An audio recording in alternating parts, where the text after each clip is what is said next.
Hello बच्चों, यह class 10th Bihar board exam 2025 के सभी विद्यार्थियों के लिए बहुत ही इम्पोर्टेंट क्लास होने वाली है। इस क्लास के अंतर्गत हम कंप्लीट इतिहास का चैप्टर वाइज डिस्कशन करेंगे, जिससे कि आपका एग्ज़ाम में आने वाले सभी ऑब्जेक्टिव और सब्जेक्टिव क्वेश्चन का सॉल्यूशन मिल जाएगा। ये जो है क्लास उन सभी छात्रों के लिए बहुत ही इम्पोर्टेंट है जो अभी तक इतिहास एक बार भी नहीं पढ़े हैं, और जो इतिहास मतलब पढ़े हैं लेकिन उनको लग रहा है कि अंदर से कोई फील नहीं आ रहा है कि हम इतिहास पढ़े हैं।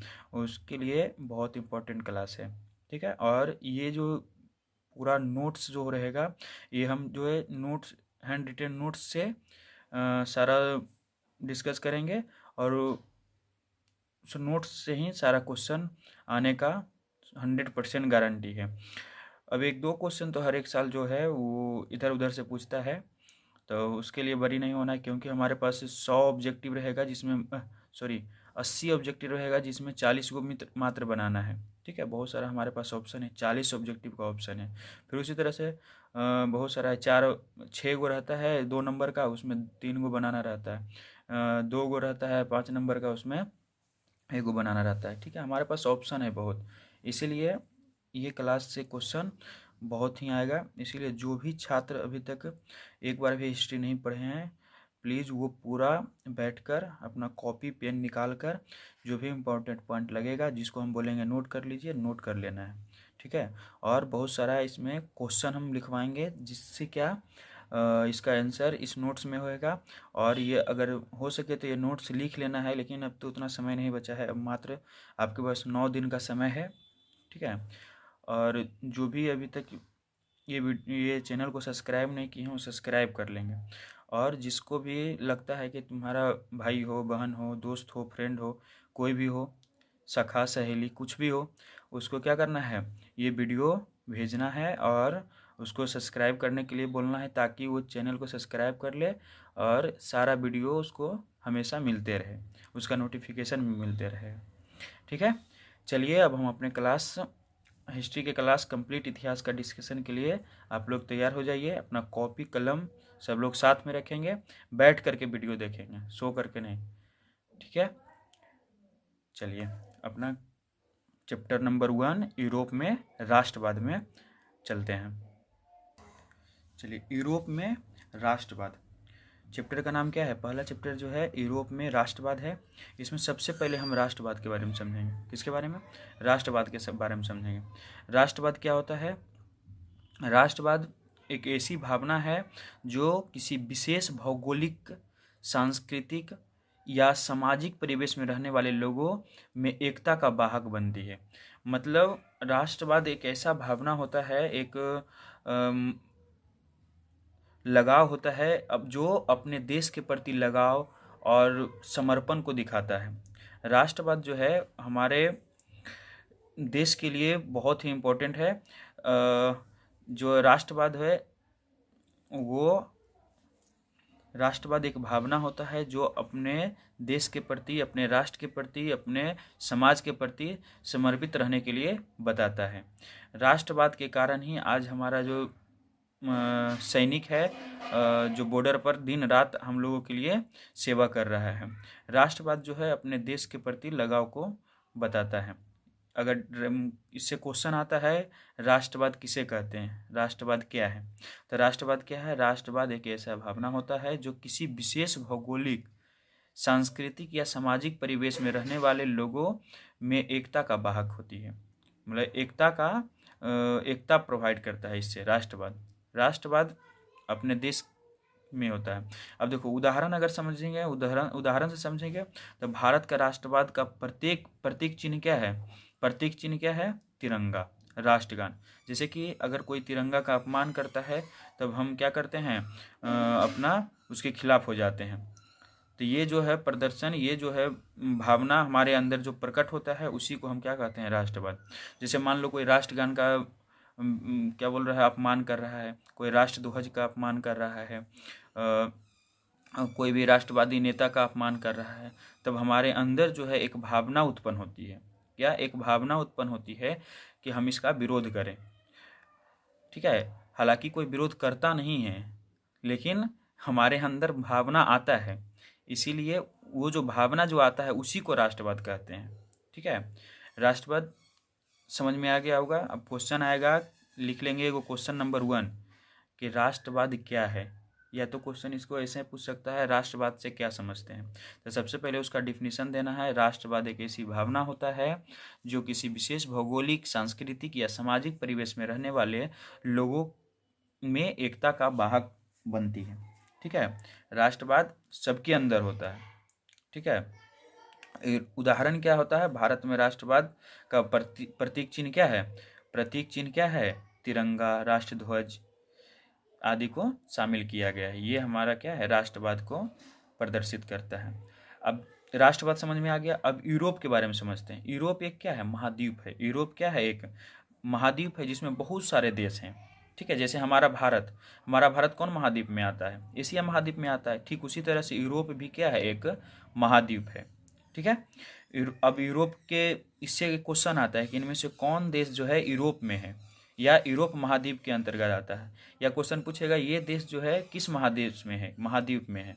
ठीक है, तो चलिए हम वो बहुत सारा देश जो है उसको एक दो गो का मतलब कम से कम 5-6 देश का नाम देख लेते हैं। यूरोप जो है, यूरोप के अंतर्गत देश कौन कौन आते हैं? फ्रांस आता है, इटली आता है, जर्मनी आता है, हंगरी आता है, यूनान आता है, और पोलैंड आता है, एस्टिया आता है, बोहेमिया आता है। ठीक है, तो ये सब देश जो है किस महाद्वीप के अंतर्गत आता है? यूरोप के अंतर्गत आता है। क्वेश्चन कैसे आएगा? बोल देगा फ्रांस जो है इनमें से कौन महाद्वीप में आते हैं? तो यूरोप में आते हैं। या तो क्वेश्चन आएगा इनमें से कौन देश यूरोप महाद्वीप में नहीं है, और उसमें ऑप्शन एक रहेगा भारत, या ऑप्शन रहेगा चीन, या ऑप्शन रहेगा रूस, या ऑप्शन रहेगा अमेरिका। तो ये सब जो है यूरोप महाद्वीप में नहीं आते हैं। ठीक है, अब इसके आगे चलते हैं। सबसे पहला जो अगर क्वेश्चन पूछेगा कि सर्वप्रथम जो है राष्ट्रवादी कहाँ, स्वतंत्रता संग्राम कहाँ हुआ था, शुरुआत कहाँ हुआ था, तो ये हुआ था अमेरिका में हुआ था, संयुक्त राज्य अमेरिका में हुआ था। सर्वप्रथम राष्ट्रवादी स्वतंत्रता संग्राम जो है कहाँ स्टार्ट हुआ था? संयुक्त राष्ट्र अमेरिका में। कब हुआ था? 1776 ईस्वी में। 1776 ईस्वी में। अगर पूरा जानना चाहोगे 4 जुलाई 1776 ईस्वी को। और इसीलिए अमेरिका जो है 4 जुलाई को प्रत्येक वर्ष क्या मनाता है? अपना स्वतंत्रता दिवस मनाता है। जिस प्रकार से हम लोग भारत में 15 अगस्त को स्वतंत्रता दिवस मनाते हैं, ठीक उसी प्रकार से अमेरिका में 4 जुलाई को स्वतंत्रता दिवस मनाता है। तो ये भी क्वेश्चन बहुत इंपॉर्टेंट है कि अमेरिका में स्वतंत्रता दिवस कब मनाया जाता है? 4 जुलाई को मनाया जाता है। अमेरिका में राष्ट्रवादी स्वतंत्रता संग्राम कब हुआ था? 1776 ईस्वी में हुआ था। ठीक है, यहाँ तक समझ में आ गया होगा। आगे जो है फ्रांस में क्रांति का मुख्य कारण, फ्रांस में क्रांति का मुख्य कारण क्या था? तो मुख्य कारण ये आएगा दीर्घोत्तरीय क्वेश्चन में। क्वेश्चन क्या पूछेगा? फ्रांस में क्रांति जो हुआ है उसका मुख्य कारण का वर्णन करें। तो वो टॉपिक बाय पॉइंट लिखेंगे। जैसे पॉइंट में यहाँ लिखा हुआ है ठीक उसी तरह से पॉइंट बाय पॉइंट लिखेंगे, ताकि आपका फुल नंबर वो दे सके। ठीक है, तो पहला जो है राजनीतिक कारण, या राजनीतिक कारण में चलते हैं कि राजनीतिक कारण क्या क्या कारण था जिसके कारण फ्रांस की क्रांति हुआ था। ठीक है, ये जो नोट्स है मेरा एक स्टूडेंट का नोट्स है, इसमें कुछ कुछ अगर गलती भी होगा तो वहाँ पे हम सुधार कर देंगे, आप लोग भी थोड़ा सुधार करेंगे। ठीक है, राजनीतिक कारण में क्या है? जिसमें राजा का बेटा क्या बनता है? राजा बनता है। अब मान लिया जाए फ्रांस में क्या था, वहाँ का कैसा शासन था? वहाँ जो है राजतंत्र था। क्या था? राजतंत्र। तो राजतंत्र में क्या होता है? राजा का बेटा राजा बनेगा, इसमें कोई दिक्कत नहीं होता है। जैसे हम लोग का तरफ में अगर बच्चा पैदा लेता है तो उसका 1-2 महीना पहले से ही पहले क्या किया जाता है कि कौन क्या नाम रखें, इसका क्या नाम रखें, ये सोचते हैं। लेकिन जब राजतंत्र रहता था तो उस समय कोई डिस्कशन नहीं होता था। वो कन्फर्म पता है लुई 16वां का बेटा जो होगा लुई 17वां होगा, लुई 18वां का बेटा लुई 19वां होगा, लुई प्रथम का बेटा लुई द्वितीय होगा। ठीक है, तो ये सब दिक्कत थोड़ा उस समय राजतंत्र का फायदा भी था, नाम उम के लिए कोई लड़ाई झगड़ा नहीं करता था। ठीक है, लेकिन अभी जो है वो बोलेगा फलना नाम रखो, वो बोलेगा फलना नाम रखो। ठीक है, तो इसमें जो है पहला राजनीतिक कारण क्या था? राजा का बेटा ही राजा बनेगा। वो आयोग हो, वो पियाक हो, दारू पिए, कुछ भी करे, लेकिन राजा का बेटा ही क्या बनेगा, राजा बनेगा। ठीक है। वह आयोग होने पर भी उसे ही राजा घोषित किया गया जाता था। जो आयोग मतलब राजा क्या है, राजा का बेटा ऐसा थोड़े है कि वो महान ही होगा, प्रतापी होगा, नहीं। अगर वो आयोग भी रहता था तो उसी को राजा घोषित कर दिया जाता था। ठीक है। और राजा की निरंकुशता, और राजा का क्या, निरंकुशता। फिर राजा बन जाता था, आयोग राजा बन गया और वो क्या करने लगता था, निरंकुशता। निरंकुशता मतलब निरंकुश, जिस पर कोई अंकुश नहीं लगा सकता है। निरंकुश मतलब जिसके विरोध में कोई बोल नहीं सकता है, अंकुश नहीं लगा सकता है, और वो क्या करता है, जनता पर शोषण करता है। ठीक है। इसके आगे, राजा खुद ऐसे ऐशो आराम में भोग विलास में व्यस्त रहता था। क्या चीज़, भोग विलास में का जीवन व्यतीत करता था, मतलब ऐशो आराम में रहता था, भोग विलास में रहता था। जनता कुछ भी करे, दुख में रहे, सुख में रहे, उससे मतलब नहीं है उसको, उसको बस उसको अपना से मतलब रखता था। ठीक है। तो ये जो है जनता दुख से राजा का कोई। अब इसके आगे चलते हैं। ये 1 नंबर हो गया, 1 कारण, पहला कारण हो गया। अब दूसरा कारण में चलते हैं। दूसरा कारण क्या है, फ्रांस में बुर्बो राजवंश का शासन। फ्रांस में क्या था, बुर्बो राजवंश का शासन था। ठीक है। वहाँ जो भी राजा रहता था वो अपना रूल रेगुलेशन जो भी बोल दिया वही कानून बन जाता था। जैसे वहाँ का राजा लुई 14वां क्या कहता था कि मैं ही राज हूँ। क्या कहता था, मैं ही राज हूँ और मेरा शब्द ही कानून है। यह कथन किनका है, लुई 14वां का है। लुई 14वां वहाँ का राजा रह चुका है। ठीक है। अब इसमें दूसरा पॉइंट देखते हैं। दूसरा पॉइंट में क्या आता है, लुई 15वां क्या कहता था कि मैं ही भगवान हूँ। लुई 15वां क्या कहता था, मैं ही भगवान हूँ। लुई 16वां क्या था, फिजूल खर्ची था, फिजूल खर्ची में व्यस्त रहता था और निरंकुश भी था। उसकी पत्नी का नाम क्या था, मेरी अंतवानेत, जो कहाँ की राजकुमारी थी, ऑस्ट्रिया का। जो कहाँ की राजकुमारी थी, ऑस्ट्रिया का राजकुमारी थी। ठीक है। अब लुई 15वां क्या कहता था, मैं ही भगवान हूँ। लुई 16वां जो क्या था, फिजूल खर्ची था, बिना फुस्टम के कुछ भी खर्चा करते रहना। ठीक है। और निरंकुश भी था। निरंकुश मतलब जो ये बोल दिया वही करना पड़ेगा, जो कुछ भी बोल दिया, अगर गलत भी बोला है तो सबको सही मान के काम करना पड़ेगा। ठीक है।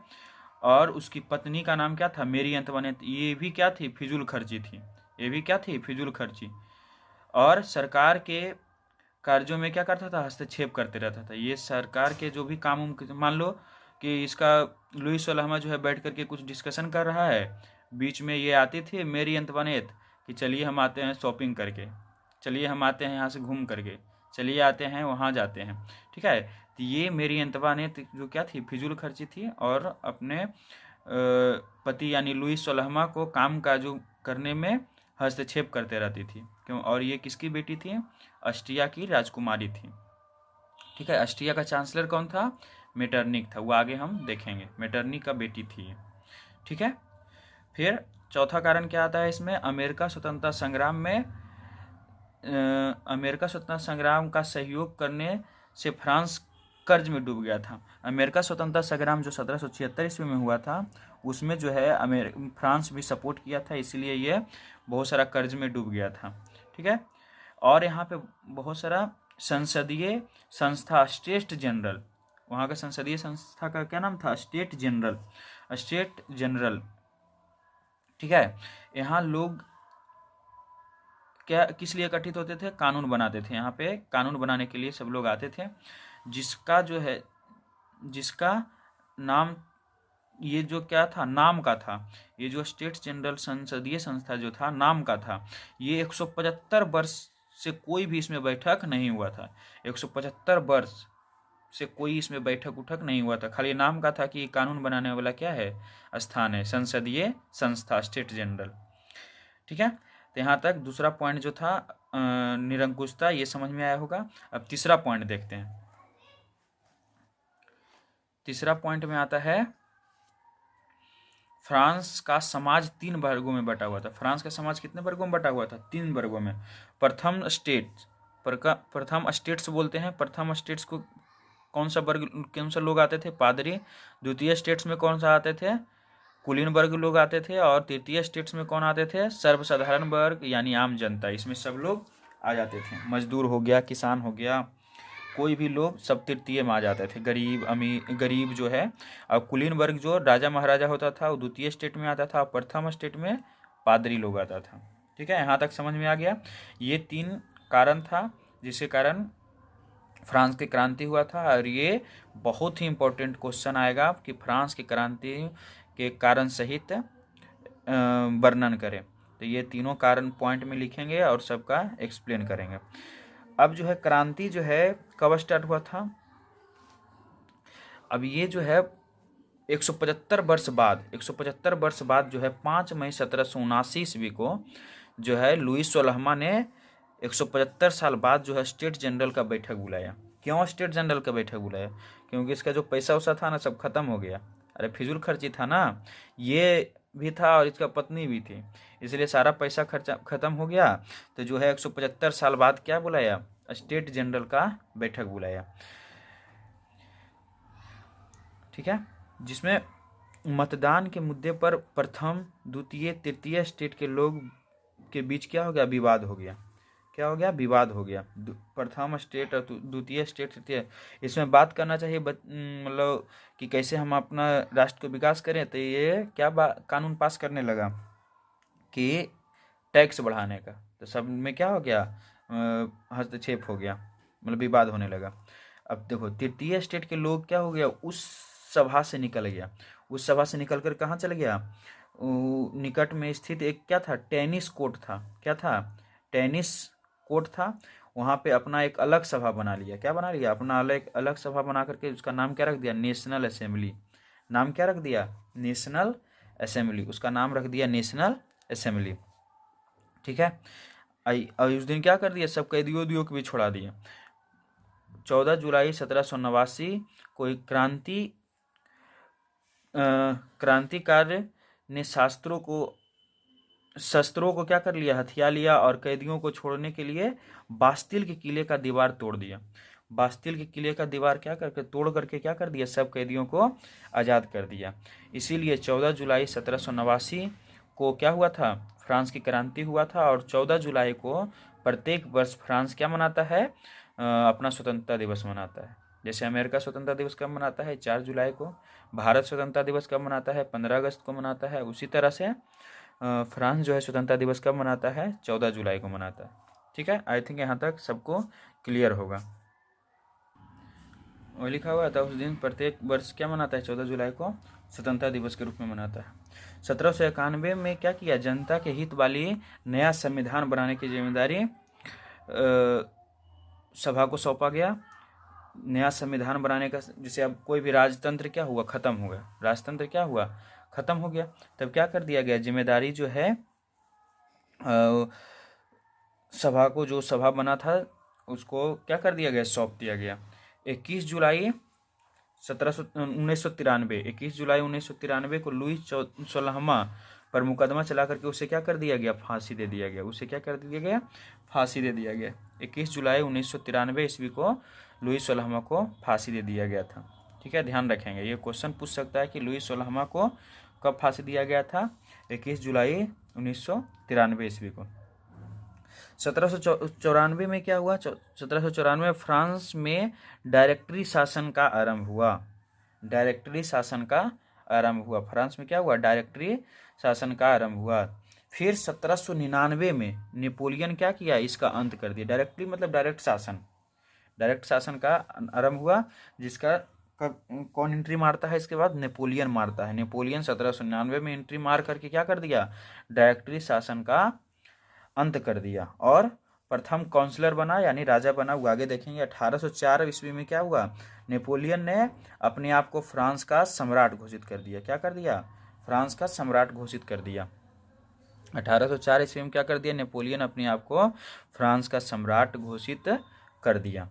ठीक है, और नेपोलियन बोनापार्ट का जन्म कब हुआ था? ये बेहद ही इंपॉर्टेंट क्वेश्चन है। नेपोलियन बोनापार्ट का जन्म कब हुआ था? नेपोलियन बोनापार्ट का जन्म 15 अगस्त 1769 को हुआ था। 1769 को हुआ था नेपोलियन बोनापार्ट का जन्म कब हुआ था? 15 अगस्त 1769 ईस्वी को हुआ था। उसका पिता का नाम क्या था? कार्लो बोनापार्ट था। उनका पिता का नाम क्या था? कार्लो बोनापार्ट था। उनके पिता का नाम क्या था? कार्लो बोनापार्ट था। ठीक है। 1815 ईस्वी में क्या हुआ? वाटरलू का युद्ध हुआ। अब देखो, नेपोलियन जो है सम्राट बन गया 1804 ईस्वी में। उसके बाद फ्रांस में जो है संविधान लगाया, लेकिन ये भी शासन किया राजतंत्र ही, लोकतंत्र नहीं। बट ये जो है शासन किया बहुत अच्छा तरीका से, सब जनता से संपर्क रखता था, अगर कोई दिक्कत हो गया तो उसको, और अपना ये संविधान बनाया जिसके नेपोलियन कोड कहते हैं। क्वेश्चन आता है, नेपोलियन संहिता किसने जारी किया था? नेपोलियन बोनापार्ट ने किया था। नेपोलियन कोड किसने जारी किया था? नेपोलियन बोनापार्ट ने जारी किया था। ठीक है। अब क्या हुआ? 1815 ईस्वी में जो वाटरलू का युद्ध हुआ था उसमें क्या हुआ? फ्रांस एक तरफ हो गया।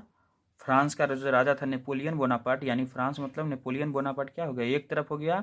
और उधर सब ब्रिटेन, ऑस्ट्रिया, हंगरी, रूस, प्रशा सब क्या हो गया? एक तरफ हो गया।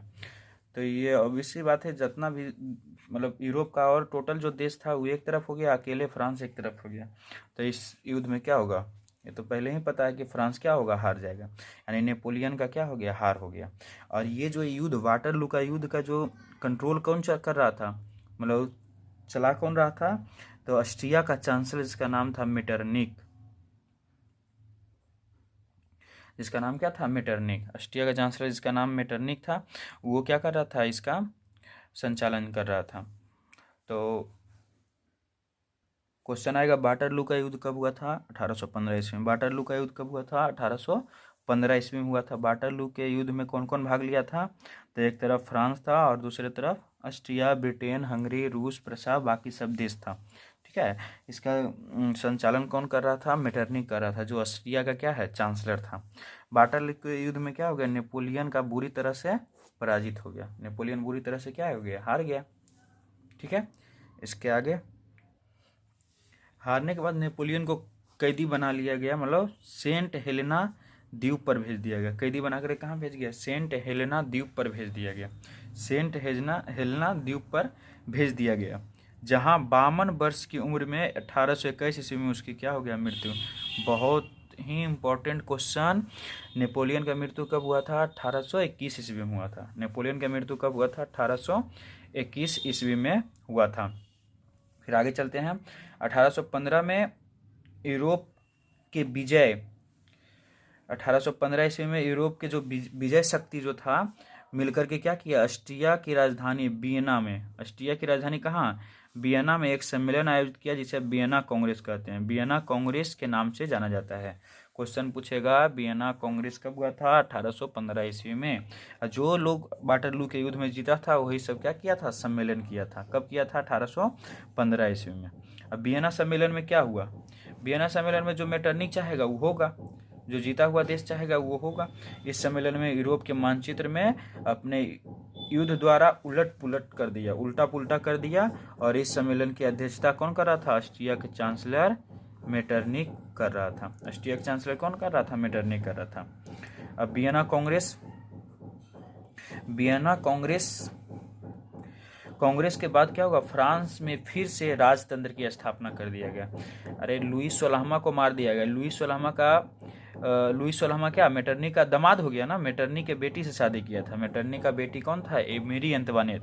तो बताओ, मेटरनिक कभी चाहेगा कि हमारा जो भी दामाद हो या नाती पोता जो भी हो, नाती हो, वो राजा नहीं बने।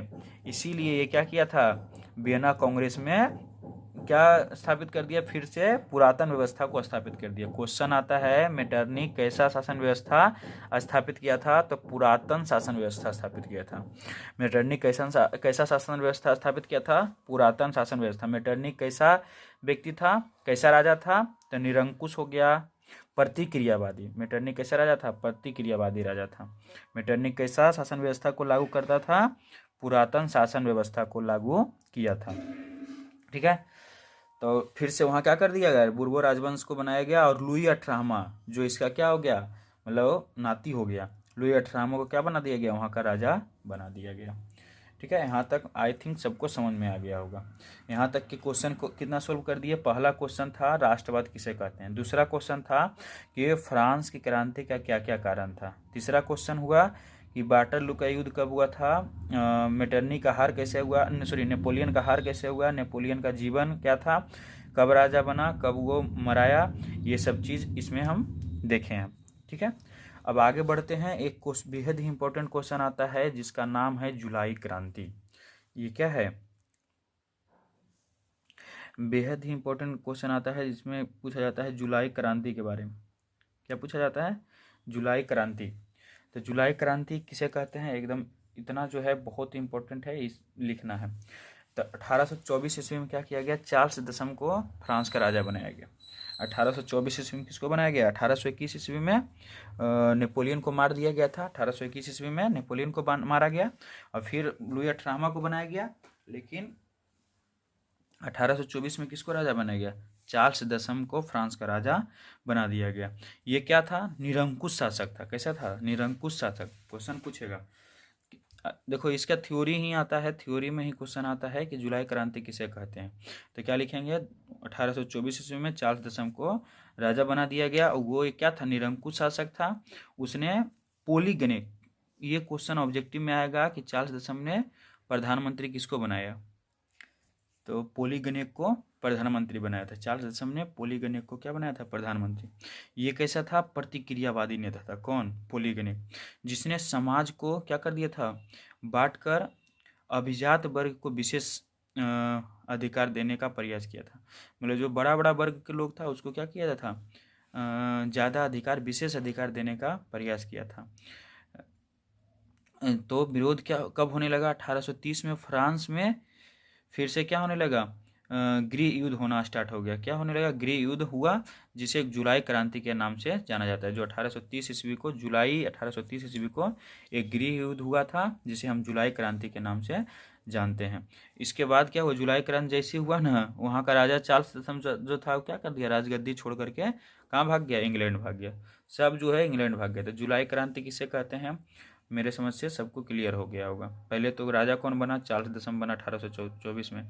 किसको प्रधानमंत्री बनाया, पॉलीगैनिक को बनाया। कैसा नेता था, प्रतिक्रियावादी। ये क्या क्या चाहता था कि समाज का जो अभिजात वर्ग है, अभिजात मतलब जो बड़ा बड़ा जात वाला, उसको क्या करना है, विशेष अधिकार देने का प्रयास किया। जिसके कारण क्या हुआ, जुलाई 1830 ईस्वी में विरोध होने लगा, गृह युद्ध हुआ, जिसमें क्या हुआ, जुलाई क्रांति के नाम से जानते हैं। और इसके फलस्वरूप क्या हुआ, चार्ल्स दशम जो है अपना राजगद्दी छोड़ करके भाग खड़ा हुआ। कहाँ भाग गया, इंग्लैंड। ठीक है, अब इसके आगे देखते हैं। एक क्रांति गृह युद्ध और हुआ था जो बहुत ही इंपॉर्टेंट है, 1848 का गृह युद्ध। वो जो है इसके पिछले साल 2024 में भी पूछा है, 2022 में भी पूछा है, 18 में भी पूछा है। ठीक है, तो वो बहुत ही इंपॉर्टेंट है, तो उसको देखते हैं। 1830 में फिर क्या हुआ, बुर्गो राजवंश के स्थान पर फ्रांस का सभी वर्गों का समर्थक प्राप्त कौन, ऑर्लियंस वंश। कौन सा वंश, बुर्गो राजवंश सब खत्म हो गया। ऑर्लियंस वंश का राजा किसको बना दिया गया, लुई फिलिप को। लुई फिलिप को क्या बना दिया गया, राजा। वही 1848 ईस्वी में लुई फिलिप के खिलाफ ही हुआ था ये आंदोलन। लुई फिलिप क्या किया था, अपना प्रधानमंत्री किसको बनाया था, गीजो को। अब गीजो को क्या बनाया था, प्रधानमंत्री।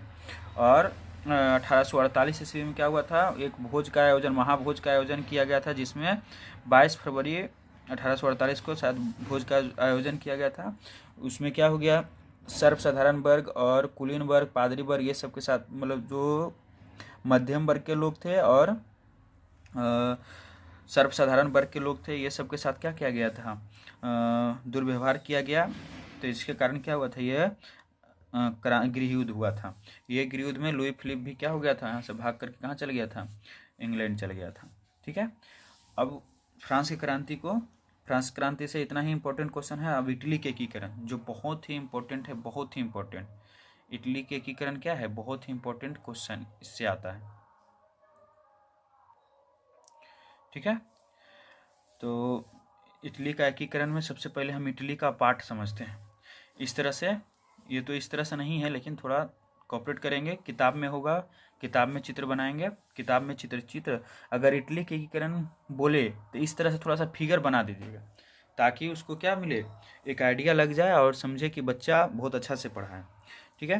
तो इसमें देखो सबसे ऊपर में क्या रहता है, लोम्बार्डी रहता है। ऊपर में ऐसे कौन सा देश रहता है, स्विट्जरलैंड। इधर कौन सा देश रहता है, ऑस्ट्रिया रहता है। तो देखो ऊपर में क्या है, लोम्बार्डी है। इधर क्या है, वेनेसिया है। यहाँ पे जो है लोम्बार्डी है, यहाँ पे क्या है, लोम्बार्डी। यहाँ पे क्या है, वेनेसिया। जो हमसे पढ़े होंगे बच्चा उसको तो सब याद हो गया होगा। ठीक है, फिर से रिवीजन कर लेंगे और कोशिश करेंगे कि एक बार फिर से बनाएं। अभी अभी कलम कॉपी निकाल करके जिस तरह से बता रहे हैं उस तरह से बनाएं। इधर ऊपर में क्या है, लोम्बार्डी। इधर क्या है, वेनेसिया। लोम्बार्डी और वेनेसिया। फिर यहाँ पे क्या है, बीच में क्या आता है, सार्डिनिया और पिडमोंट। बीच में क्या आता है, सार्डिनिया, पिडमोंट। इधर क्या है, सेवाएं। सेवाएं एवं नीस। सेवाएं इधर है, नीस यहाँ पे है। ठीक है, नीचे में क्या है, फ्रांस है, जहाँ पे लोकतंत्र शासन व्यवस्था चल रहा है। इटली में अभी तक एकीकरण नहीं हुआ। इटली सब अलग अलग। यहाँ पे जैसे अभी बताएंगे कि कौन कौन कहाँ कहाँ। जैसे लोम्बार्डी और वेनेसिया पर किसका अधिकार है, ऑस्ट्रिया का अधिकार है। सेवाएं, नीस, इसवन, परमा, ये सब किसका अधिकार है, फ्रांस का अधिकार है। ठीक है, अब यहाँ पे देखो सबसे पहले क्या क्या पार्ट याद करने की कोशिश करो। लोम्बार्डी वेनेसिया, लोम्बार्डी वेनेसिया, सेवाएं नीस, सेवाएं नीस। बीच में क्या है, सार्डिनिया पिडमोंट। बीच में क्या है, सार्डिनिया पिडमोंट। फिर यहाँ पे क्या है, परमा मोडेना टस्कनी, परमा मोडेना टस्कनी, परमा मोडेना टस्कनी। फिर क्या है, यहाँ बीच में जो है पोप का अधिकार है। किसका अधिकार है, पोप का अधिकार। मध्य इटली पर किसका अधिकार है, पोप का अधिकार। और सिसिलिया और नेपल्स, दक्षिणी इटली में क्या है, सिसिलिया और नेपल्स, जिसका नेता कौन बना था, गैरिबाल्डी। अभी देखेंगे सब।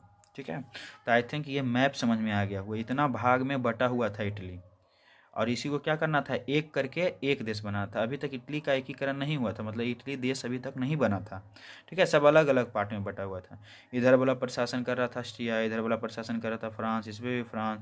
ठीक है, तभी हम सब देखते हैं और आगे। ये आई थिंक ये मैप सबको समझ में आ गया। ऊपर में दोनों कौन कौन झप करके बोलते हैं। ऊपर में कौन था, लोम्बार्डी वेनेसिया था, जिस पर ऑस्ट्रिया का अधिकार था। इधर क्या था, सेवाएं नीस था, जिस पर फ्रांस का अधिकार था। बीच में क्या है, सार्डिनिया पिडमोंट है। फिर नीचे में परमा मोडेना टस्कनी, परमा मोडेना टस्कनी। बीच मध्य इटली पर पोप का अधिकार। फिर नीचे क्या था, सिसिलिया एवं नेपल्स। ठीक है, तो ये पार्ट सबको याद हो गया। इस तरह से चित्र बनाएंगे इटली के एकीकरण में। ये दीर्घोत्तरीय क्वेश्चन भी आएगा, लघुत्तरीय क्वेश्चन आएगा। तो लघुत्तरीय में छोड़ भी इसको स्किप भी कर सकते हैं, लेकिन दीर्घोत्तरीय में कोशिश करेंगे कि क्वेश्चन में चित्र बनाएं। ठीक है, अब इसके आगे चलते हैं, पॉइंट बाय पॉइंट समझते हैं कि लोम्बार्डी पर किसका अधिकार था।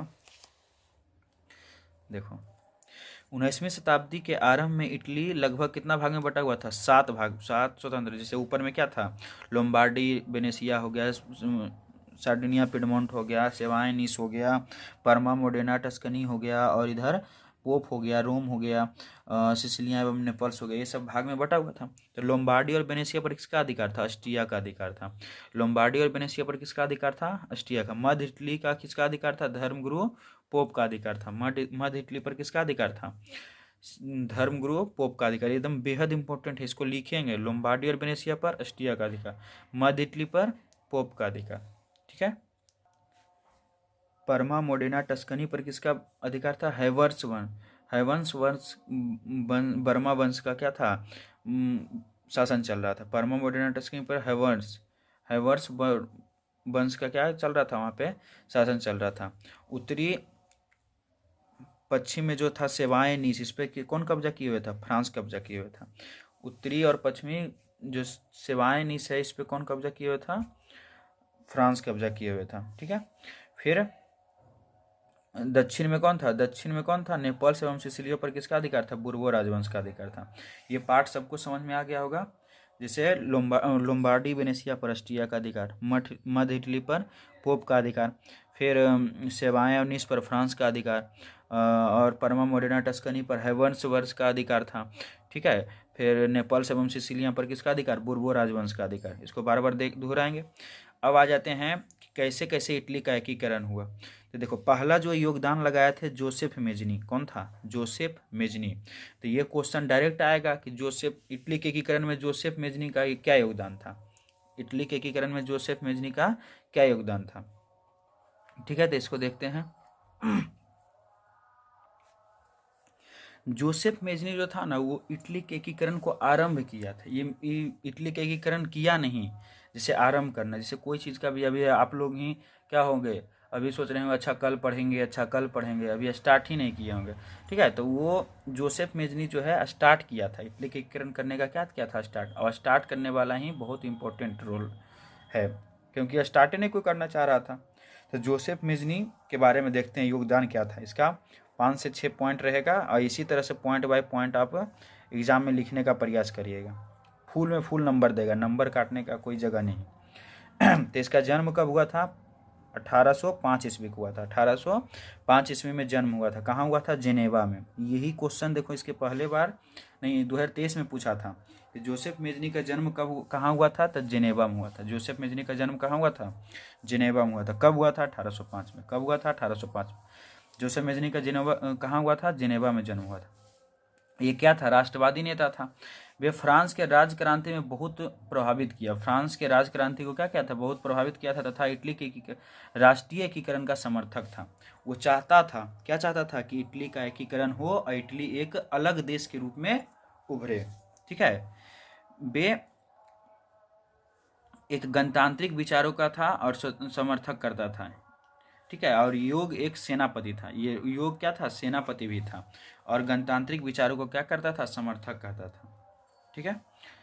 और ये एक सहायककार भी था, जो क्या करता था? इटली के एकीकरण में बात करता था, उसको सहायता भी प्रदान करता था। ठीक है। अब इसका ये 2 इम्पोर्टेंट कार्य किया था 1831 ईस्वी में और 1834 ईस्वी में। 1831 और 1834। 1831 में क्या किया? Young Europe. ये बोला कि जब तक यंग लोग, यंग मतलब जवान लोग अगर साथ नहीं देंगे तो इटली का एकीकरण होना संभव नहीं है। ठीक है। तो इटली का एकीकरण कब किया था? 1831 ईस्वी में। 1831 ईस्वी में यंग यूरोप का स्थापना किया नामक संस्था का गठन किया। यूरोप के अन्य देशों चल रहे आंदोलन को क्या कर दिया? और तीव्र कर दिया। सब एक हो गया ना। फिर 1834 ईस्वी में यंग इटली, मतलब यंग इटली का स्थापना किया। कब? 1834 ईस्वी में। 1831 में यंग यूरोप, 1831 में यंग इटली। 1831 में यंग यूरोप, 1834 में यंग इटली का स्थापना किया था। कौन? हमारा जोसेफ मेजनी। मेजनी ने अपने विचारों से इटली के जनता को राष्ट्रीय एकीकरण के लिए प्रोत्साहित किया। मेजनी केवल और केवल क्या किया? एकीकरण के बारे में समझाए, एकीकरण के बारे में बताइए, किया नहीं था। ठीक है। लेकिन उसी समय क्या होने लगा? ऑस्ट्रिया के हस्तक्षेप से उसके जानवादी आंदोलन को कुचल दिया गया। उस जनवादी आंदोलन को क्या कर दिया गया? कुचल दिया गया। और मेजनी का हार हुई और वह दूसरे देश में प्लान कर गया। कहाँ चले गया था? स्विट्जरलैंड भाग गया था। मतलब इसको धमकी उमकी मिलने लगा मेटरनी की तरफ से, तो ये क्या कर दिया? अपना छोड़ छाड़ के भाग गया। ठीक है। तो मेजनी का योगदान यहाँ तक आई थिंक समझ में आ गया होगा। सब लोग ये लिख लेंगे, ये बहुत ही इंपॉर्टेंट है, हमेशा पूछता है, इस बार भी हो सकता है पूछेगा। ठीक है। अब देखते हैं आगे। अब देखो विक्टर इमैनुअल तथा काउंट काबूर का योगदान देखते हैं। मेजनी का समझ में आ गया। विक्टर इमैनुअल और काउंट काबूर का योगदान। विक्टर इमैनुअल जो था सार्डिनिया पिडमोंट का शासक था। सार्डिनिया पिडमोंट याद होगा, बीच में जो था सार्डिनिया पिडमोंट। तो ये कहाँ का शासक था? सार्डिनिया पिडमोंट का शासक था तथा राष्ट्रवादी विचारधारा का समर्थक था। क्या था? ये मतलब चाहता था कि इटली का एकीकरण हो। यहाँ जो सारा लोग अलग अलग है, सब एक मिल करके एक देश का निर्माण करें। ठीक है। तो इसीलिए विक्टर इमैनुअल जो कैसा था? एक राष्ट्रवादी विचार का था। विक्टर इमैनुअल ने अपने राष्ट्र के एकीकरण हेतु क्या किया? काउंट काबूर को, किसको? काउंट काबूर को प्रधानमंत्री बनाया। क्या बनाया? प्रधानमंत्री बनाया। काउंट काबूर को क्या बनाया? प्रधानमंत्री पद पर नियुक्त किया। विक्टर इमैनुअल ने राष्ट्र के एकीकरण हेतु काउंट काबूर को प्रधानमंत्री के पद पर नियुक्त किया। ठीक है। उसके बाद इस काउंट काबूर को किस लिए नियुक्त किया गया था? तो उसको प्रधानमंत्री के पद पर नियुक्त किया था। किस लिए नियुक्त किया था? ताकि वो क्या बोलते हैं उसको, इस सार्डिनिया पिडमोंट का एकीकरण पूरा अच्छा तरीका से कर सके। तो सबसे पहले क्या किया? काउंट काबूर ने अपने राज्य यानी सार्डिनिया और पिडमोंट को क्या कर दिया? उसका उन्नति पर ध्यान दिया, उसको पूरा विकास किया। क्यों विकास किया? विकास करने के पीछे कारण था ताकि उसके साथ क्या हो जाए? सपोर्ट किसका मिले? जनता का मिले, तब ना वो आगे बढ़ेगा। जब तक जनता का सपोर्ट नहीं रहेगा तब तक वो कुछ नहीं कर सकता है। ठीक है। तो सबसे पहले काउंट काबूर ने अपने राज्य मतलब सार्डिनिया पिडमोंट को क्या किया? बहुत उन्नति किया, उस पर ध्यान दिया। उनके प्रयासों से वह सशक्त राज्य बन गया। कौन सशक्त राज्य बन गया? मतलब शक्तिशाली राज्य बन गया। कौन? Sardinia Piedmont. उसके बाद काउंट काबूर एक क्या किया?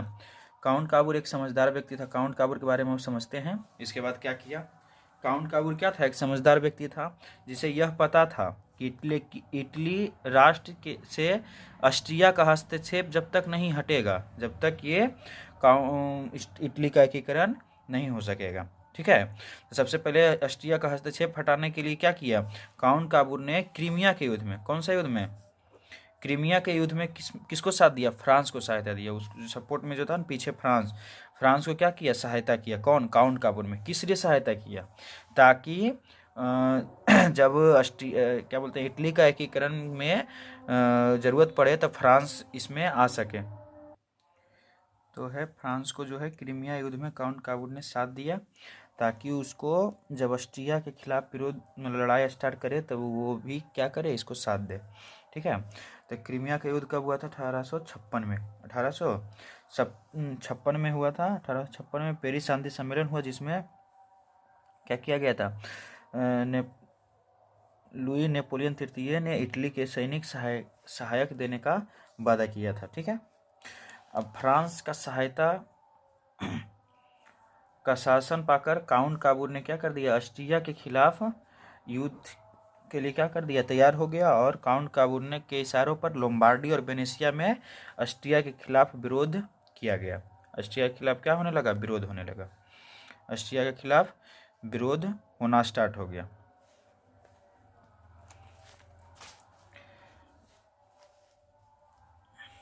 ठीक है, 1859 ईस्वी में दोनों पक्षों में युद्ध प्रारंभ हो गया। प्रारंभ कब हुआ, 1859 ईस्वी में दोनों पक्ष में, मतलब ऑस्ट्रिया और इधर क्या बोलते हैं, काउंट काबूर का जो भी सैनिक था, यानी फ्रांस वाला भी सपोर्ट कर रहा था किसको, काउंट काबूर को। और दोनों के बीच क्या होने लगा, युद्ध होना स्टार्ट हो गया। युद्ध जारी ही था, अचानक फ्रांस ने अपने को युद्ध से क्या कर लिया, अलग कर लिया। अलग करने का बहुत सारा कारण था। पहला कारण क्या है, प्रसा युद्ध में ऑस्ट्रिया ने फ्रांस की सहायता करने का प्रदान किया, सहायता करने का प्रण लिया था। प्रसा के युद्ध में ऑस्ट्रिया ने फ्रांस को सहायता करने का वादा किया था कि तुम प्रसा के साथ जब युद्ध करेगा ना। प्रसा क्या है, जर्मनी का एक बहुत बड़ा क्षेत्र है। जर्मनी का एक बहुत बड़ा क्या है, क्षेत्र है। तो यही प्रसा के युद्ध में इसको सहायता करने का वादा किया हुआ था, इसीलिए क्या कर दिया, बोला कि तुम इसको साथ देगा तो हम तुमको फिर साथ नहीं देंगे। बोला जब प्रसा से साथ युद्ध करेगा तब हम तुमको साथ नहीं देंगे। काउंट काबूर को सहायता करना फ्रांस के लिए काफ़ी खर्चीला था, और खर्चीला भी था। खर्च सैनिक का देख रेख, सैनिक का खर्च उसका, ठीक है, तो खर्चीला था, इसके कारण भी अलग हो गया। और इटली के संगठित होना फ्रांस को उचित नहीं लग रहा था। वो सोच रहा था कि पहले इसको हम आज़ाद करवा देंगे, ये सब जीत जाएगा, फिर क्या करेगा, हम पर भी पीछे से बार कर देगा, तब हम भी क्या हो जाएंगे, इसके खिलाफ अधीन हो सकते हैं। इसीलिए क्या किया, कोई भी अपना पड़ोसी को बढ़ते हुए नहीं देखना चाहता। ठीक उसी तरह से फ्रांस भी अपना पड़ोसी को बढ़ते हुए नहीं देखना चाह रहा था, इसीलिए क्या कर लिया, अपना सेना को वापस बुला लिया। अंततः इटली कमज़ोर पड़ गया था और इटली तथा ऑस्ट्रिया के बीच ज्यूरिख की संधि हुई। कौन सा, ज्यूरिख की संधि हुआ, जिसके बाद क्या हो गया, ऑस्ट्रिया अपना सेना मतलब वापस ले लिया। और लेकिन जब इसका ज्यूरिख संधि हुआ था, उसमें क्या किया गया था, लोम्बार्डी का प्रदेश सार्डिनिया को के अधिकार में रख दिया गया था। लोम्बार्डी का जो प्रदेश था उसके अधीन कर दिया गया, सार्डिनिया के अधीन कर दिया गया। और वेनेशिया पर किसका अधिकार कर दिया गया, किसका अधिकार कर दिया गया, ऑस्ट्रिया का अधिकार कर दिया गया। वेनेशिया पर किसका अधिकार कर दिया गया, मतलब वेनेशिया किसके अंडर में कर दिया गया, ऑस्ट्रिया के। लोम्बार्डी किसके अंदर में कर दिया गया, सार्डिनिया के अंदर में कर दिया गया। और नीस और सेवाएं को फ्रांस के अधिकार से क्या कर दिया गया, दे दिया गया। नीस और सेवाएं को क्या किसके अधिकार में दे दिया गया, फ्रांस के अधिकार में दे दिया गया। ठीक है, और क्या हुआ, युद्ध से हटने के बाद फ्रांस के राष्ट्रपति नेपोलियन तृतीय ने काउंट काबूर को अपने क्षेत्र नीस और सेवाएं के प्रदेश देने का लोभ देकर ऑस्ट्रिया और पिडमोंट के बीच मध्य इटली, मतलब क्या किया, काउंट काबूर ने उसको सेवाएं और नीस देने का लोभ दिया और बोला कि मध्य इटली को क्या कर दो, हमारे अधीन कर दो। ठीक है, तो वो क्या करके, वो उसको दे करके और मध्य इटली को अधीन कर लिया। का एकीकरण हेतु परमा मोडेना टस्कनी मध्यस्थता करने के लिए राजी कर दिया गया। मतलब क्या बोला ना, काउंट काबूर बोला कि तुम सेवाएं और नीस ले लो और परमा मोडेना टस्कनी हमारे अधीन में कर दो। तो क्या हो गया, मतलब यहाँ तक, इधर हो गया लोम्बार्डी हो गया, फिर सार्डिनिया पिडमोंट हो गया, इधर परमा मॉडर्ना टस्कनी, मतलब यहाँ तक जो है 1862 ईस्वी में दक्षिणी इटली को छोड़ करके और रोम और वेनेसिया को छोड़ करके बाकी सब रियासत क्या हो गया, एक हो गया था।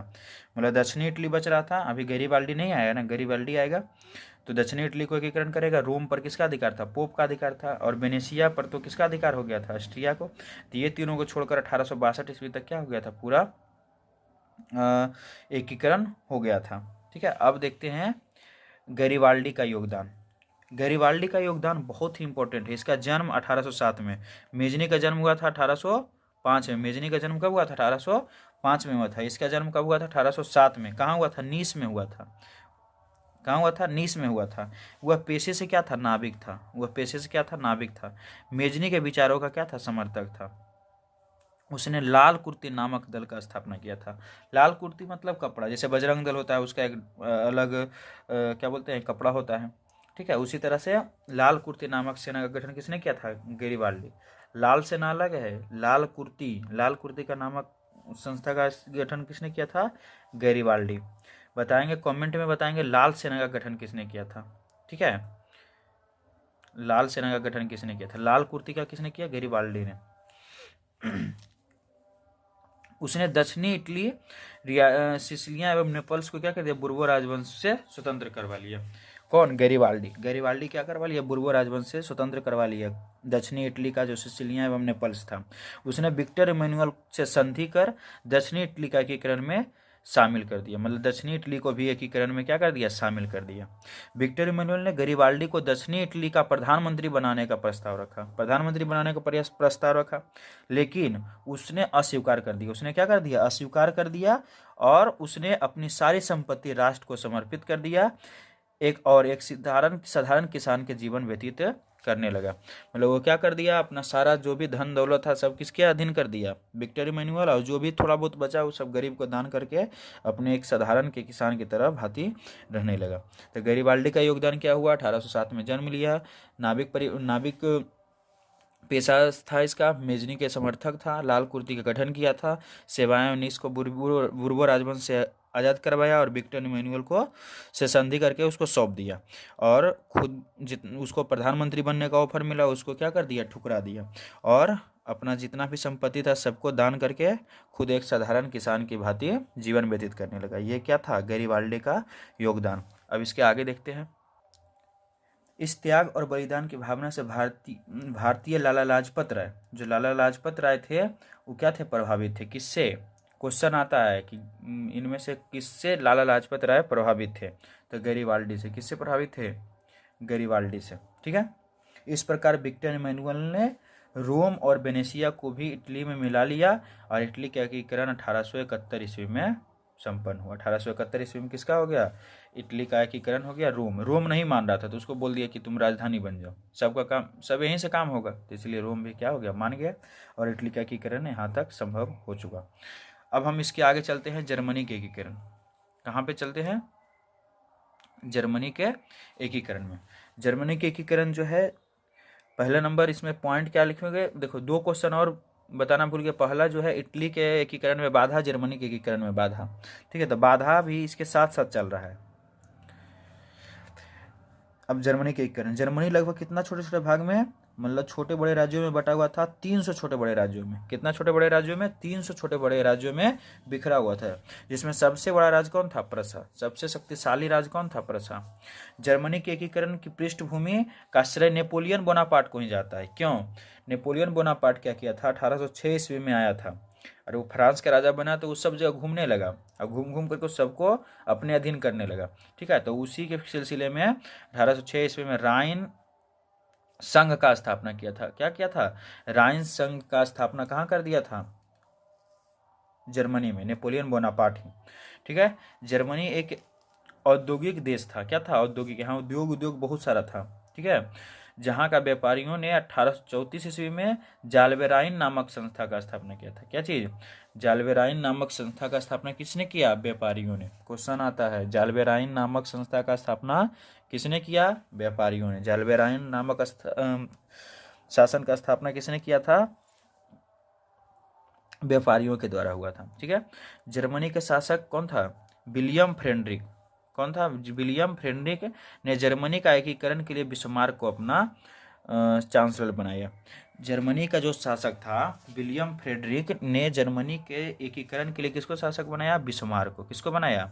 चांसलर बनाया। यह एक क्या था? महान कूटनीतिक था। क्या था? महान कूटनीतिक। उसका पूरा नाम क्या था? ऑटो वान बिस्मार्क था। इसका पूरा नाम क्या था? ऑटो वान बिस्मार्क था। जिन्हें जो कौन सा नीति अपनाता था? रक्त एवं लौ की नीति अपनाता था। क्या अपनाता था? रक्त एवं लौ की नीति अपनाता था। कौन? बिस्मार्क। इसका मानना था कि सैन्य शक्ति के बिना जर्मनी का एकीकरण संभव नहीं है। जब तक सेना युद्ध वगैरह नहीं करेगा तब तक इटली का एकीकरण कभी नहीं हो सकता। ठीक है, यहाँ तक समझ में आ रहा है? अब आगे चलते हैं। अब आएगा बिस्मार्क का क्या योगदान था, तो ये सब लिखेंगे। उसको राजा बनाया गया, रक्त एवं लौ की नीति अपनाता था, सैन्य व्यवस्था को बनाए रखना चाहता था। ठीक है, अब आगे देखते हैं। अब बिस्मार्क ने जो है अपना कूटनीति अपना करके क्या किया? सबसे पहले सेल्सविग और हॉलस्टीन से को क्या किया? डेनमार्क से स्वतंत्र कब किया था? 1864 ईस्वी में। 1864 ईस्वी में सबसे पहले किसको भगाया? डेनमार्क। देखो यहाँ पे मान लो ये पूरा जर्मनी है। जर्मनी में ये सबसे बड़ा कौन था? प्रसा था। सबसे बड़ा कौन था? प्रसा। प्रसा का राजा कौन बना? बिस्मार्क बना। कौन बना? बिस्मार्क बना। और इधर ऊपर में कौन था? डेनमार्क छेके हुए था। इधर क्या था? ऑस्ट्रिया छेके हुए था। इधर क्या था? फ्रांस छेके हुए था। तो डेनमार्क को कब भगाया? 1864 में। कब भगाया? 1864 में। ऑस्ट्रिया को कब भगाया? 1866 में। अभी सब हम देखेंगे 1866 में। फिर फ्रांस को कब भगाया? 1870 में। इस तरह से भी हम देखेंगे।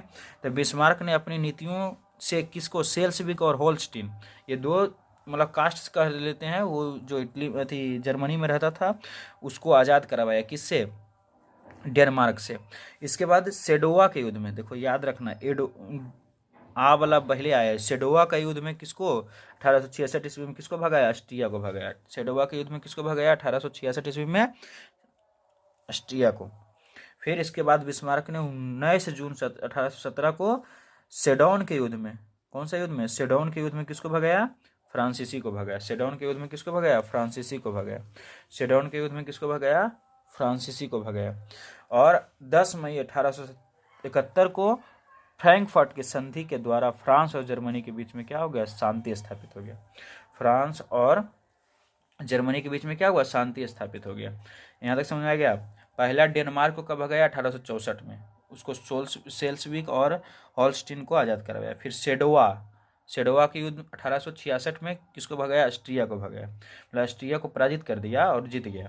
फिर तीसरा 19 जून 1817 ईस्वी को सेडोन के युद्ध में किसको भगाया? फ्रांस को भगाया। सेडोन के युद्ध में किसको भगाया? फ्रांस को भगाया। ठीक है। फिर उसके बाद 1871 ईस्वी को 10 मई 1871 ईस्वी को फ्रैंकफर्ट के संधि से क्या हो गया? फ्रांस और जर्मनी के बीच शांति स्थापित हो गया। और इस प्रकार जर्मनी का एकीकरण 1871 ईस्वी में हो गया। 1871 ईस्वी में जर्मनी का एकीकरण भी है। इटली का एकीकरण भी कब हुआ था? 1871 ईस्वी में ही हुआ था। यहाँ तक बात समझ में आया? क्योंकि दोनों साथ साथ चल रहा था। ये नहीं कि पहले इटली का एकीकरण हुआ फिर जर्मनी का, तो उस तरह से चलने लगा। तो फिर मतलब दोनों देश में जो है साथ साथ ये सब चल रहा था। ठीक है। इधर बिस्मार्क अपना तबाही कर रहा था, उधर नेपोलियन था, उधर नेपोलियन था। फिर उसके बाद फिर जोसेफ मेजनी हो गया, काउंट काबूर हो गया, फिर इधर क्या बोलते हैं गैरिबाल्डी हो गया। सब अपने आप में उधर भी चल रहा था, इधर इटली जर्मनी में भी एकीकरण चल रहा था। ठीक है। अब इसके आगे देखते हैं। तो यहाँ तक क्वेश्चन क्या क्या बन जाएगा? जर्मनी के क्या क्या बाधा था? तो ऑस्ट्रिया बाधा था, डेनमार्क बाधा था, ये 300 भाग में बटा हुआ था, फ्रांस बाधा था, ये सब बाधा था। फिर जर्मनी का एकीकरण कैसे कैसे किया? तो काउंट काबूर को राजा बनाया गया। काउंट काबूर का प्रसा का क्या बनाया गया? राजा बनाया गया। ये रक्त एवं लौ की नीति अपनाता था। और इसका मानना क्या था? सैन्य शक्ति के बिना कोई ऑस्ट्रिया का एकीकरण, इटली का एकीकरण नहीं हो सकता है। ठीक है, मतलब सॉरी, जर्मनी का एकीकरण नहीं हो सकता है। फिर क्या किया? अपना नीति अपना करके डेनमार्क को भगा दिया 1864 में। 1866 में सेडोवा के युद्ध में ऑस्ट्रिया को भगा दिया। 1870 में सेडोन के युद्ध में फ्रांस को भगा दिया। फिर 1871 में संधि हो गया। कौन सा संधि? फ्रैंकफर्ट की संधि। ये क्वेश्चन पूछता है कि किस संधि से जर्मनी का एकीकरण हुआ था? फ्रैंकफर्ट की संधि। ठीक है। इस प्रकार 1871 में जर्मनी का एकीकरण संभव हुआ। ठीक है। और आगे चलते हैं। चलो अगला जो आता है वो बोहेमिया की राष्ट्रीयता का उदय। अब बोहेमिया एक देश है, उसके बारे में देखते हैं। बोहेमिया यूरोप का एक देश है जिसे आज हम चेक गणराज्य बोलते हैं। आज हम किस नाम से जानते हैं? चेक गणराज्य के नाम से जानते हैं। इसकी राजधानी क्या था? पैराग्वे था। ठीक है। इस देश में चेक जाति के लोग बहुत संख्यक में थे और यहाँ ऑस्ट्रिया का नियंत्रण था। फ्रांस क्रांति के से मैसूर का शासक टीपू सुल्तान, देखो ये क्वेश्चन पूछता है कि फ्रांस की क्रांति से कौन प्रभावित था? तो टीपू सुल्तान। मैसूर का राजा कौन था? टीपू सुल्तान प्रभावित था। ठीक है। उसने ब्रिज ये सब आगे देखेंगे। 1848। अब आगे चलते हैं। ये 1848 को समझा दिए थे। यहाँ पे आप स्क्रीनशॉट ले लेंगे या तो लिख लेंगे वीडियो को रोक करके। लुई फिलिप को राजा बनाया गया। इसका क्या बोलते हैं, गीजो को प्रधानमंत्री बनाया था। 22 फरवरी को भोज का आयोजन किया था। लुई फिलिप को फिर 24 फरवरी को क्या कर दिया गया था? इंग्लैंड भगा दिया गया था। ठीक है। चलिए आगे चलते हैं। इसमें जो है सबसे पहला पॉइंट, क्रीमिया का युद्ध कब हुआ था? बहुत बार पूछा जा चुका है। क्रीमिया का युद्ध कब हुआ था? 1559 से 63 तक हुआ था। 1559 ईस्वी से 1563 ईस्वी तक क्रीमिया का युद्ध हुआ था। ठीक है। इसके बाद यूनान में राष्ट्रीयता का उदय देखते हैं। यूनान में राष्ट्रीयता का उदय।